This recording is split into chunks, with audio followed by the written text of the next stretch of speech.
हमारे चारों तरफ मौजूद सभी सजीव और निर्जीव जगत को ही पर्यावरण कहते हैं। नमस्कार दोस्तों, मैं शैलेश स्वागत करता हूं आपका आपके YouTube चैनल परीक्षा रेस पर। दोस्तों, यूपी टेट प्रीवियस ईयर प्रश्नों की सीरीज में आज हम लेकर आए हैं यूपी टेट 2017 में पूछे गए पर्यावरण के 30 महत्वपूर्ण प्रश्नों को। आज हम देखेंगे कि किस प्रकार 2017 का यूपी टेट का पेपर 2022 के यूपी टेट के पेपर में हूबहू आया था। केवल कुछ प्रश्नों को छोड़ दिया जाए, बाकी प्रश्नों में ऑप्शन भी वही थे। तो आइए शुरू करते हैं आज का सेशन। आज के सेशन का हमारा पहला प्रश्न है, आर्सेनिक द्वारा जल प्रदूषण सर्वाधिक होता है। आर्सेनिक एक गंधहीन एवं स्वादहीन उपधातु है जो पृथ्वी के सतह के नीचे प्रचुर मात्रा में पाई जाती है।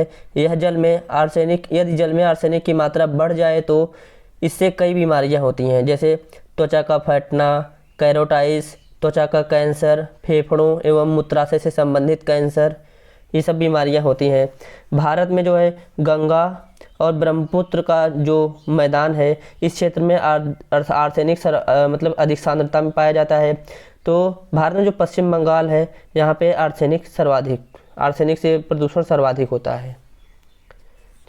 अगला प्रश्न है, दूध से दही बनने की प्रक्रिया को क्या कहते हैं? तो दूध से दही बनने की प्रक्रिया को कहते हैं किण्वन। प्रकाश संश्लेषण में पौधे प्रकाश की उपस्थिति में कार्बन डाइऑक्साइड और जल का उपयोग करके C6H12O6 मतलब अपना भोजन तैयार करते हैं।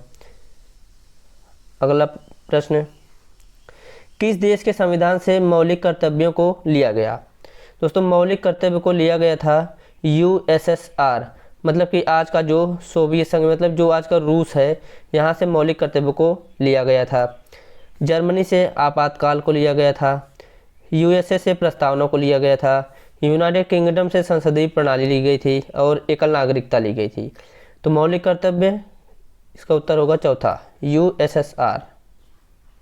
अगला प्रश्न, ध्रुव तारा कहा जाता है जो अक्सर आप देखते होंगे कि हमेशा उत्तर की दिशा में ऊपर एक टिमटिमाता हुआ बड़ा सा तारा दिखता है, उसे कहते हैं ध्रुव तारा या उत्तरी तारा। उत्तरी तारे से ही दिशाओं का बोध किया जाता था पहले के ज़माने में। हमारा अगला प्रश्न है, भारत में प्रोजेक्ट टाइगर का प्रारंभ किया गया? तो इसका उत्तर होगा वर्ष 1973 से, रणथंभौर टाइगर रिजर्व राजस्थान से। अगला प्रश्न, फूलों की घाटी अवस्थित है? तो फूलों की घाटी है उत्तराखंड में, फलों का डलिया है जम्मू कश्मीर में। अगला प्रश्न, एक वयस्क मानव में कुल अस्थियों की संख्या कितनी होती है? तो इसका उत्तर होगा 206, जबकि जो शैशवावस्था में अस्थियों की संख्या होती है 230 के आसपास। बाल्यावस्था में जो अस्थियों की संख्या होती है वो होती है 300 के ऊपर, 350 से 350 के बीच में, और जो प्रौढ़ावस्था में 206। अगला प्रश्न, ग्रीन पीस इंटरनेशनल का मुख्यालय अवस्थित है? तो ग्रीन पीस इंटरनेशनल का मुख्यालय है एम्स्टर्डम में। अगला प्रश्न, प्रकाश संश्लेषण के प्रकाशीय चरण के दौरान मतलब किसका ऑक्सीकरण एवं किसका अपचयन होता है? तो दोस्तों, जो इसमें क्या होता है कि जल का ऑक्सीकरण और NADP का अपचयन होता है। प्रकाश संश्लेषण में प्रकाश संश्लेषण एक रासायनिक प्रक्रिया है जिसके द्वारा पौधे अपना भोजन बनाते हैं। पौधे भोजन बनाने के लिए सूर्य से प्रकाश, वायुमंडल से कार्बन डाइऑक्साइड, जल और खनिज प्राप्त करते हैं, पृथ्वी से खनिज प्राप्त करते हैं। इस प्रक्रिया में जल एवं ऑक्सीजन मुक्त होती है। प्रकाश संश्लेषण के प्रकाशीय चरण के दौरान जल का ऑक्सीकरण एवं NADP का अपचयन होता है। हमारा अगला प्रश्न है, LPG के संदर्भ में क्या सत्य नहीं है? LPG एक स्वच्छ ईंधन है, सही है। इसका उच्च ऊष्मीयमान होता है, यह भी सही है। यह नीली ज्वाला से जलने वाला है, यह भी सही है। इसमें मीथेन का उत्सर्जन होता है, नहीं, ये गलत है। मीथेन का उत्सर्जन जो होता है वो होता है CNG से, जबकि जो LPG होता है इसमें होता है प्रोपेन प्लस ब्यूटेन। तो इसका उत्तर होगा डी, यानी चौथा। अगला प्रश्न, द ओरिजिन ऑफ स्पीसीज प्रजातियों की उत्पत्ति एक रचना है। तो यह रचना है चार्ल्स डार्विन की, जो एक ब्रिटिश प्रकृतिवादी, भूविज्ञान एवं जीव विज्ञानी थे। डार्विन का मानना था कि प्रकृति अपना क्रमिक विकास करती है। 24 नवंबर 1859 को चार्ल्स डार्विन अपनी पुस्तक प्रजातियों की उत्पत्ति का प्रकाशन किए थे, 1859 को। अगला प्रश्न, मकर रेखा है। दोस्तों जैसे ये ग्लोब हो गया, ये उत्तरी ध्रुव है नॉर्थ, ये दक्षिणी ध्रुव है साउथ, बीच से गुजरता है इक्वेटर यानी विषुवत रेखा। इसके 23.5 अंश उत्तर में होता है कर्क रेखा, 23.5 अंश दक्षिण में होती है मकर रेखा। तो 23.5 अंश दक्षिणी यानी साउथ, ऑप्शन 3 इसका सही उत्तर होगा। अगला प्रश्न, अंतर्राष्ट्रीय न्यायालय का मुख्यालय अवस्थित है। तो अंतर्राष्ट्रीय न्यायालय का मुख्यालय है द हेग में, नीदरलैंड। अगला प्रश्न, संविधान सभा ने राष्ट्रीय गान को अपनाया था। तो इसका उत्तर होगा 24 जनवरी 1950 को। अगला प्रश्न, पुष्कर मेला कहाँ आयोजित किया जाता है। तो पुष्कर मेला का आयोजन होता है अजमेर में। यह राजस्थान का सबसे रंगीन मेला है, यहाँ पे सर्वाधिक विदेशी सैलानी आते हैं। अगला प्रश्न, निम्नलिखित पराबैंगनी किरणों में से कौन सा अधिक हानिकारक है। तो इसका उत्तर होगा अल्ट्रावायलेट बी, यह सर्वाधिक हानिकारक है। ए और सी सामान्यतः कोशिकाओं में नहीं पाए जाते हैं। अगला प्रश्न है, निम्नलिखित में से कौन सा जैवमंडल का अजैविक घटक नहीं है।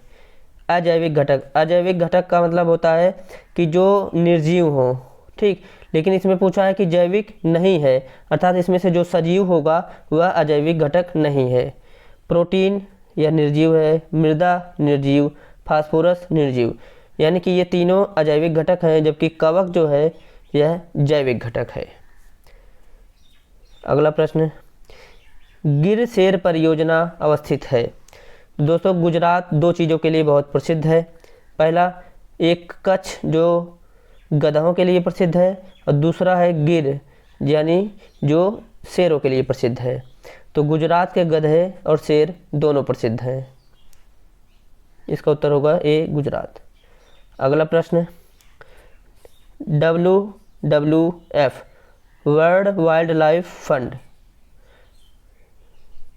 WWF का फुल फॉर्म पूछा है, WWF world wild life fund, इसका उत्तर होगा। अगला प्रश्न, गंगा नदी निकलती है। तो इसका सीधे सीधे उत्तर दिया गंगोत्री ग्लेशियर।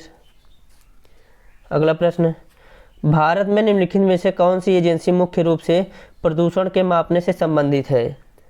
तो इसका उत्तर होगा केंद्रीय प्रदूषण नियंत्रण बोर्ड।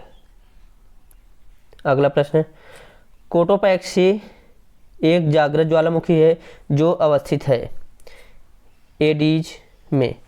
तो जो कोटोपैक्सी एक सक्रिय जागृत ज्वालामुखी है जो एडीज पर्वत पर स्थित है। यह दक्षिण अमेरिका के इक्वाडोर में स्थित है।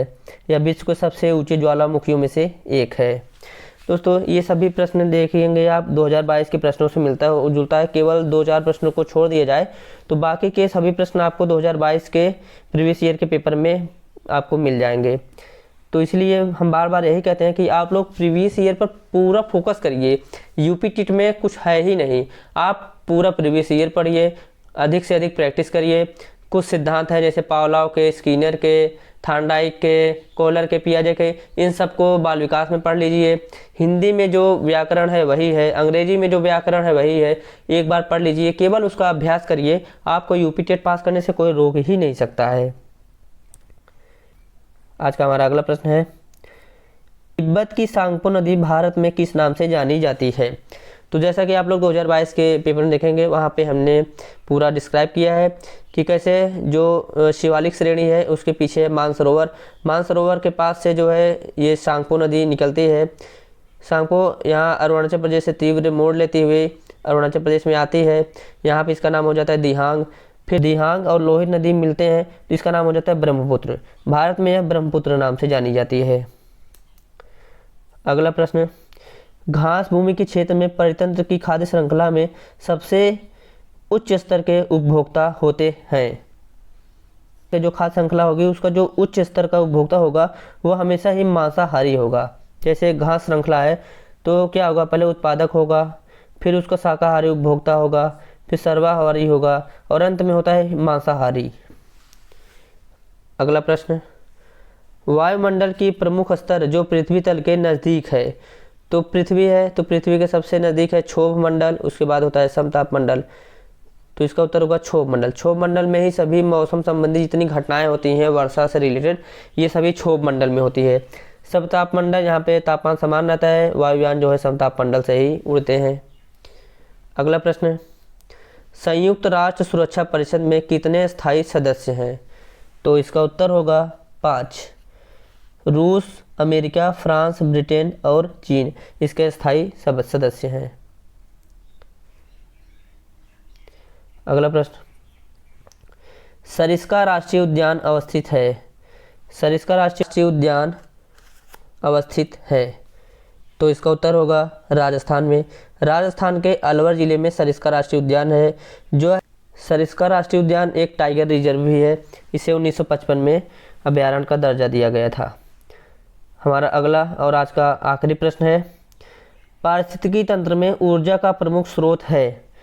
जो पारिस्थितिकी तंत्र होता है इसमें दोस्तों ऊर्जा का सबसे जो प्रमुख स्रोत होता है वह होता है सूर्य। सूर्य का प्रकाश, इसी से पौधे होते हैं, पौधे अपना भोजन बनाते हैं और उत्पादक जो प्रमुख होते हैं वो सूर्य से ही प्रकाश में अपना सूर्य के प्रकाश में ही अपना भोजन बनाते हैं। तो उसी से श्रृंखला आगे चलती है। तो दोस्तों आज के प्रश्नों को आप देखे होंगे, तो ये सभी प्रश्न, केवल कुछ प्रश्नों को छोड़ दिया जाए तो यूपी टेट 2022 के प्रश्नों के जैसे ही थे, कह सकते हैं कि वही प्रश्न थे। ठीक, तो आप लगातार अपनी मेहनत को बनाए रखिए, प्रीवियस ईयर को करते रहिए। प्रीवियस ईयर के प्रश्नों को आप देखेंगे कि ज़्यादा से ज़्यादा 15 मिनट या 20 मिनट के अंदर के सभी वीडियो होंगे। तो इन वीडियो को आप परीक्षा से पहले 2 बार 3 बार अगर आप देख लेंगे तो सभी प्रश्न लगभग आपको याद रहेंगे। ठीक, तो निश्चित तौर पे इसका लाभ आपको परीक्षा में देखने को मिलेगा और आप अच्छे नंबर से पास होंगे। तो आज के सेशन को यहीं समाप्त करते हैं, मिलते हैं अगले वीडियो में। अगर वीडियो आपको अच्छा लगा हो तो वीडियो को लाइक करें, चैनल को सब्सक्राइब करें और बेल आइकन ज़रूर दबाएं। मिलते हैं अगले वीडियो में, तब तक के लिए धन्यवाद, नमस्कार।